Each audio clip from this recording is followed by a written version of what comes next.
Well, the state of Colorado aims to reduce greenhouse gas emissions by 26% by 2025, 50% by 2030, and 90% by 2050.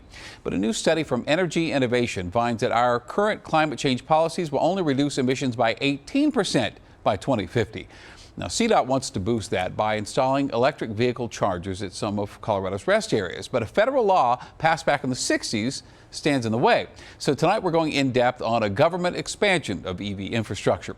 We'll hear from CDOT about the need to entice drivers to make the switch to electric, truck stop owners who say the law protects them from competing with the state, and climate activists about our need to reduce carbon emissions. But first, with an explanation of the law and how it's preventing the installation of these EV chargers, here's Thomas Hoppo. And under current law, there are a lot of preclusions around what can be commercialized alongside the interstate, and that includes commercial electric vehicle charging, and it's a major obstacle to getting the electric vehicle networks that we need. The private sector fully supports the transition to electric vehicle charging. Electric vehicles, the new frontier of fuel. Here's how much the EV market is growing. According to Argonne National Lab, EV sales from May 2020 to May 2021 grew from 12,000 vehicles to 53,000. That's a 329% increase. Range anxiety is still the number one concern that consumers cite when they are asked about whether they would purchase an EV car. So then the question becomes, how do we best eliminate that range anxiety? Because Congress believes electric vehicles will be part of our future, they've incorporated $4 billion in the new transportation bill for states to be able to build more charging stations in rural areas. Right now across the country, there are fewer than 43,000 charging stations. This is certainly an issue that other state DOTs and energy offices have also identified. And the challenges are, in some cases, even more extreme. If you look at our neighbors in Utah and Nevada, they have very large stretches of interstate highway where there are no major communities that could provide charging. However, that bill is still being worked on. But one of the issues being debated is a 1960 federal law that was intended to protect private businesses like gas stations along highways. Government entities like Colorado Department of Transportation want to add a change to that law to allow charging stations at rest stops in remote areas, according to Michael King, the Assistant Director of Electrification and Energy. So commercialization of the rest area would allow for services to be provided to the public that are not going to be fulfilled by other locations in the vicinity. We're looking for public-private partnerships.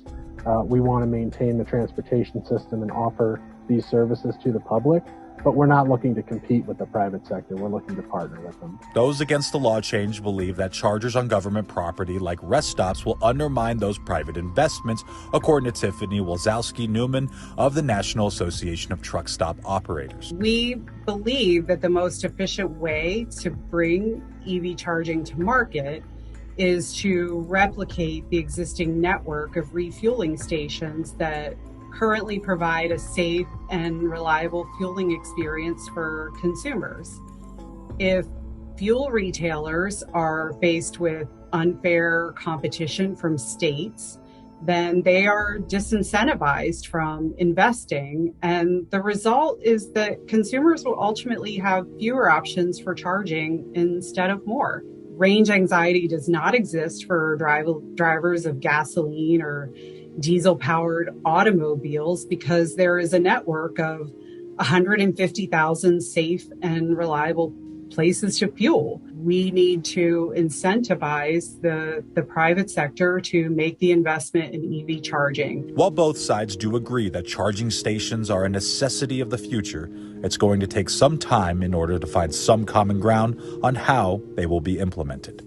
I'm Thomas Hoppo reporting. Here's a closer look at Colorado's EV charging infrastructure. There are 3,200 chargers spread out across 1,300 locations in Colorado, so that comes to about one charger for every 12 electric vehicles in the state.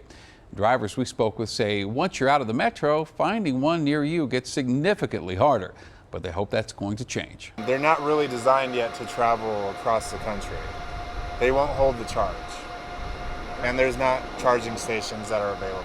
The electric cars don't seem to be ready for road trips just yet, but I have faith that they will be in the next couple of years. This map shows a location of fast charging stations in Colorado. And while there are many highway corridors covered, there are still areas of the state where drivers could be stranded with a dead battery. Vail Pass, for example, some of the areas on the Eastern Plains where there's just, really long distances between towns and between areas that have facilities. CDOT supports changing the law because it says Colorado needs to speed up adoption of electric vehicles to have any shot at meeting our emissions goals. Changing this law for these specific instances would be a really important tool in helping states like Colorado and other rural western states in achieving the EV goals. According to the state health department, transportation is responsible for a quarter of our state's carbon emissions. And that's tied with electric power for the most polluting sector of industry. But a lack of reliable infrastructure is keeping many drivers from making the switch to electric. Our goal is to have 940,000 EVs on the road by 2030. And in order to get there, we need to reduce range anxiety by making sure that charging is ubiquitous across the state. Greer Bailey is executive director of the Colorado-Wyoming Petroleum Marketers Association. He says private businesses would face disadvantages if the state sets up shop at rest areas. It's very difficult for private industry to compete with the governments. There's innate tax advantages. And it's not just about charging for electricity either, because it takes time to charge electric vehicles. Bailey says the state could look to compete in other areas as well.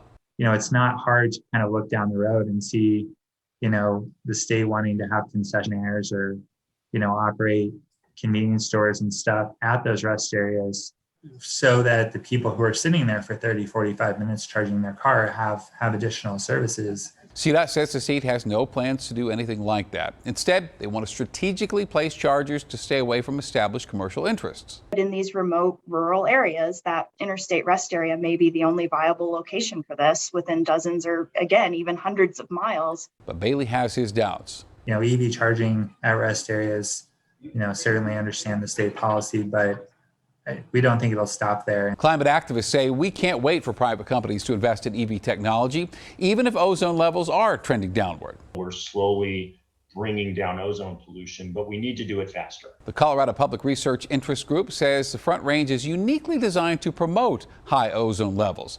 We have high levels of precursors like nitrogen oxide from car emissions and oil and gas productions, and then, of course, the mountains. Because of our topography, those ozone precursors, as we call them, NOx and VOCs, often get trapped up against the foothills, up against the mountains. And so, that puts them in the cauldron where they can convert to ozone. The result, more frequent ozone action days and worsening climate change. It's exploring just how much more ozone we have now than we would have had without the climate change we've already lived through. And now we want to hear from you. Should we take steps to protect the planet or do nothing to protect profits? Now send us your thoughts, please. The email address is 360@thedenverchannel.com.